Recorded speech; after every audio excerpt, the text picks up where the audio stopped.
जय जगन्नाथ सांग मैंने आशा करुच्ची कि आपण मैंने समस्ते भलरे थे। मु राकेश आपण मानक स्वागत करुच्ची degree education Odisha YouTube channel को। तबे आदिकार आम टॉपिक रही +3 history honours first semester core course 1 रो चतुर्थ बा शेष यूनिट जार कि नाम रही सांस्कृतिक परिवर्तन।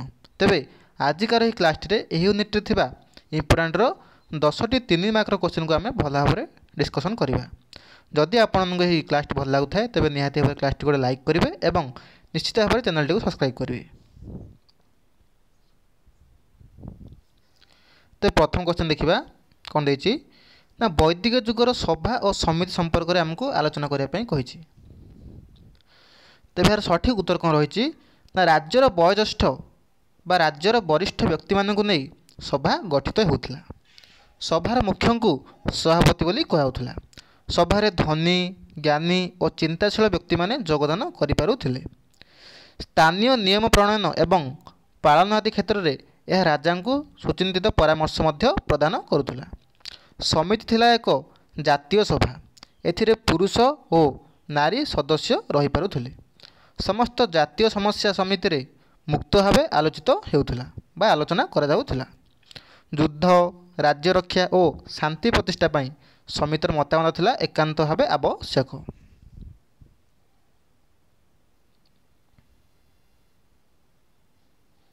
तापर आम देखिए 2 नंबर क्वेश्चन को कौन देती ना आर्य मानकर आदि बासस्थान संपर्क में विवरणी प्रदान कर।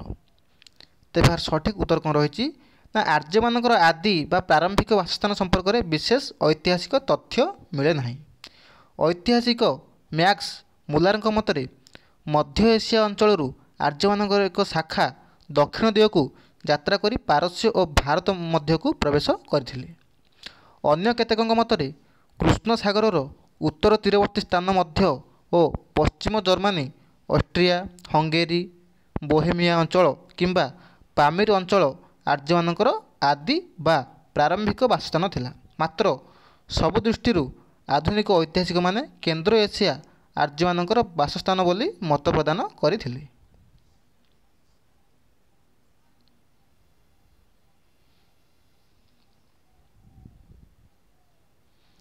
तापर आम देखिए 3 नंबर क्वेश्चन को कौन देना आर्य मानकर भारत को आगमनर समय निरूपण कर। अर्थात आर्य माने केबे भारत को आगमन बा आसीथिले। तेज यार सठिक उत्तर कौन रही ना आर्य मानकर आदि बासभूमि जहाँ होना कहीं यह सत्य जे से माने पारस्य मध्य दे भारत को प्रवेश करथिले। अर्थात आर्य माने पारस्य देकिना भारत को आसीथिले। ऐतिहासिक गण सर्वसम्मति क्रमे यह सिद्धांत रे उपनीत होइछन्ति जे खाद्याभाव स्थानर अभाव अथवा गृह विवाद हेतु आर्य माने आदि बासभूमि बा तांकर प्रारंभिक बासभूमि को परित्याग करी विभिन्न शाखारे विभक्त होई देश देशांतर को यात्रा करथिले। पश्चिम एशियार बोघोज कोईरे प्राप्त शिलालेखर जना जाए जे ख्रीष्टपूर्व 1400 शताब्दी रे आर्य माने उत्तरांचल रे मिट्टानी नामक आदिवासी मानक उपरे प्रभुत्व विस्तार करथिले। एही शिलालिपि रे इंद्र वरुण मित्र प्रभृति वैदिक देवतांकर नाम मध्य उल्लेख रही। एथिरु स्पष्ट भाव सूचित हुए जे ख्रीष्टपूर्व 1400 बेलू पश्चिम एशियार सभ्यता को प्रभावित करिया भली भारतीय आर्य सभ्यता विकसित होइथिला।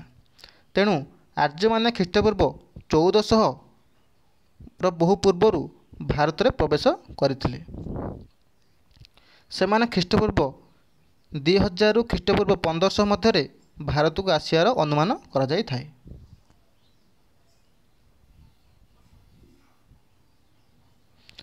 तापर आम देखिए 4 नंबर क्वेश्चन को कौन देती ना आर्य मानकर भारत को प्रवेश और विस्तार लाभ संपर्क में सूचना प्रदान करने आमको कही। तेज यार सठिक उत्तर कौन रही ना ऋग्वेदरु आर्य मानकर प्रथम पर्यायर बसति स्थापन उपरे सम्यक धारणा जात होता बा मिली थाए। सेमानक वर्णित नदी मानकर जना जाए जे वैदिक जुगरे आधुनिक आफगानिस्तान यार अंतर्भुक्त थिला। आर्य माने जेउ कुभा कुंभ गोमती एवं सुबास्तु नदीर वर्णना करछन्ति सेगुड़िक है कौन कौन आधुनिक जुगर काबुल खुरम गोमाल एवं स्वाट नदी। ସେ ଅଞ୍ଚଳ ପରେ ଆର୍ଯ୍ୟମାନେ ଆଧୁନିକ ପଞ୍ଜାବ ଅଞ୍ଚଳରେ ବିସ୍ତାର ଲାଭ କରିଥିଲେ। ସେତେବେଳେ ପଞ୍ଜାବର 7ଟି ନଦୀ ପ୍ରବାହିତ ହେଉଥାଏ। ତେଣୁ ଆର୍ଯ୍ୟମାନେ ସେହି ସ୍ଥାନର ନାମକୁ ସପ୍ତସିନ୍ଧୁ ବୋଲି ରଖିଥିଲେ। ସେହି ନଦୀମାନେ ହେଲେ ଯଥା ସିନ୍ଧୁ, ବିତସ୍ତା, ଚନ୍ଦ୍ରଭାଗା, ଇରାବତୀ, ବିପାଶା, ଶତଦ୍ରୁ ଏବଂ ସରସ୍ୱତୀ। ସପ୍ତସିନ୍ଧୁ ଅଞ୍ଚଳ ପରେ ଆର୍ଯ୍ୟମାନେ ଗଙ୍ଗା ଯମୁନା ପ୍ରବାହିତ ଅଞ୍ଚଳରେ ପ୍ରସାର ଲାଭ କରିଯାଇଥିଲେ। ଦକ୍ଷିଣରେ ବିନ୍ଧ୍ୟ ପର୍ବତମାଳା ପର୍ଯ୍ୟନ୍ତ କ୍ରମେ ସେମାନଙ୍କର ବିସ୍ତାର ଲାଭ ମଧ୍ୟ ଘଟିଥିଲା। ପରବର୍ତ୍ତୀ କାଳରେ ଆର୍ଯ୍ୟମାନେ ଦକ୍ଷିଣ ଭାରତରେ ମଧ୍ୟ ପ୍ରବେଶ କରିସାରିଥିଲେ ବା କରିଥିଲେ।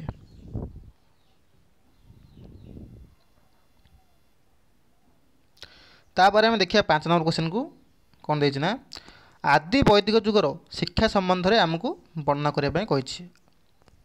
ଆଦି ବୈଦିକ ଯୁଗ ବା ଋଗ୍ ବୈଦିକ ଯୁଗର ଶିକ୍ଷା ସମ୍ବନ୍ଧରେ ଆମକୁ ବର୍ଣ୍ଣନା କରିବା ପାଇଁ କହିଛି।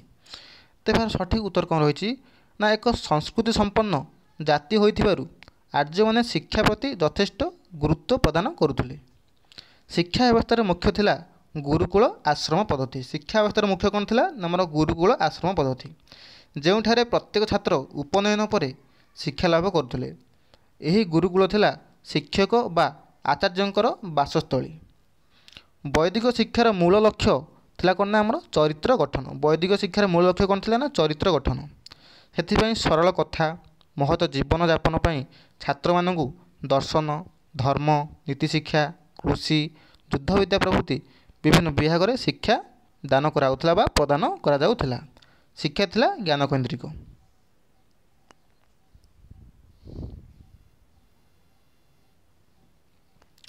ତାପରେ ଆମେ ଦେଖିବା 6 ନମ୍ବର କ୍ୱେଶ୍ଚନକୁ କ'ଣ ଦେଇଛି ନା ଆଦି ବୈଦିକ ଯୁଗରେ ବାସଗୃହ ସମ୍ପର୍କରେ ବିବରଣୀ ପ୍ରଦାନ କର। ଅର୍ଥାତ୍ ଆଦି ବୈଦିକ ଯୁଗର ଲୋକମାନେ କିପରି ଭାବରେ ନିଜର ବାସଗୃହ ଗୁଡ଼ିକ ନିର୍ମାଣ କରୁଥିଲେ ସେ ସମ୍ପର୍କରେ ଆମକୁ ଉଲ୍ଲେଖ କରିବା ପାଇଁ କହିଛି। ତେବେ ଏହାର ସଠିକ୍ ଉତ୍ତର କ'ଣ ରହିଛି ନା ହରପ୍ପା ଅଧିବାସୀଙ୍କ ଭଳି ଆଦି ବୈଦିକ ଆର୍ଯ୍ୟମାନେ ସହରରେ ନ ରହି ଗ୍ରାମରେ ରହିବାକୁ ପସନ୍ଦ କରୁଥିଲେ। ସେମାନେ ସାଧାରଣତଃ ବାଉଁଶ, କାଠ ଏବଂ ମାଟିରେ ବାସଗୃହ ନିର୍ମାଣ କରୁଥିଲେ। ପ୍ରତ୍ୟେକଟି ବାସଗୃହ ବାଡ଼ ଦ୍ୱାରା ସୁରକ୍ଷିତ ହେଉଥିଲା। ଗୋଟିଏ ବାସଗୃହ ଗୋଟିଏ ପରିବାର ପାଇଁ ଉଦ୍ଦିଷ୍ଟ ଥିଲା। ପ୍ରତ୍ୟେକଟିରେ ଗୃହପତି ଓ ନାରୀମାନଙ୍କ ନିମନ୍ତେ ପୃଥକ ପୃଥକ କୋଠରୀମାନ ରହିଥିଲା। ପ୍ରତ୍ୟେକ ଗୃହରେ ମଧ୍ୟ ଗୋଟିଏ ଅଗ୍ନିଶାଳା ରହିଥିବାର ଦେଖାଯାଏ। ଏହା ଥିଲା ପରିବାର ପାଇଁ ପୂଜା ପଦ୍ଧତିର ପୀଠସ୍ଥଳୀ।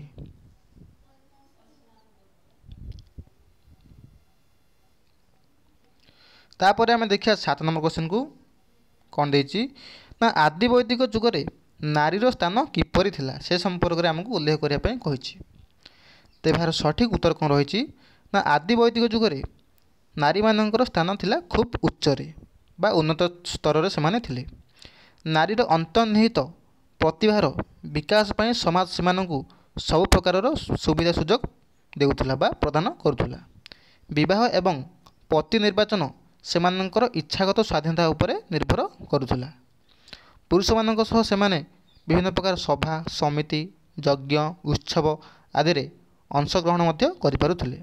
ଫଳରେ ବୈଦିକ ଯୁଗରେ ଗାର୍ଗୀ, ମୈତ୍ରେୟୀ, ଆପାଲା, ବିଶ୍ୱାରା, ଘୋଷା, ଶିକୋଦା ଏବଂ ଲୋପାମୁଦ୍ରା ପ୍ରଭୃତି ବିଦୁଷୀ ବା ମହାନ ମହିଳା ନାରୀ ଜଗତକୁ ଉଦ୍ଭାସିତ କରିପାରିଥିଲେ।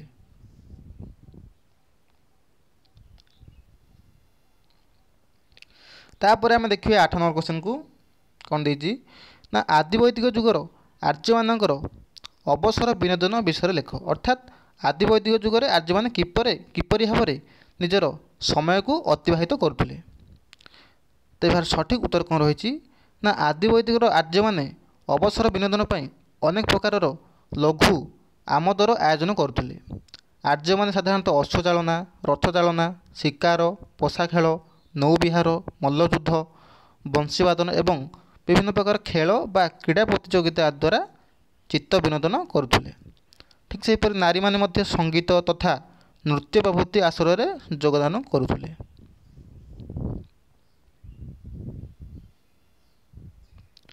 ତାପରେ ଆମେ ଦେଖିବା 9 ନମ୍ବର କ୍ୱେଶ୍ଚନକୁ କ'ଣ ଦେଇଛି ନା ଆଦି ବୈଦିକ ଯୁଗର ରାଜନୈତିକ ସଂଗଠନ ବିଷୟରେ ଉଲ୍ଲେଖ କରିବା ପାଇଁ ଆମକୁ କହିଛି। ତେବେ ଏହାର ସଠିକ୍ ଉତ୍ତର କ'ଣ ରହିଛି ନା ଗ୍ରାମ ଥିଲା ରାଜନୈତିକ ସଂଗଠନର ମୂଳପିଣ୍ଡ। ଗ୍ରାମ ଥିଲା କ'ଣ ନା ରାଜନୈତିକ ସଂଗଠନର ମୂଳପିଣ୍ଡ ଥିଲା। ଗ୍ରାମ ଥିଲା କେତେ ଗୁଡ଼ିଏ ପରିବାରର ସମାହାର ଏବଂ परिवार मुख्य को कौन कहूला ना कुलप बा कुलपति बोली कहूला। परिवार मुख्य सहित ग्राम मुख्य जोगसूत्र स्थापन करुले। ग्रामर मुख्य को कौन बोली कहूला ना ग्रामणी बोली कहूला। से सभा और समिति रे ग्रामर प्रतिनिधित्व करुले।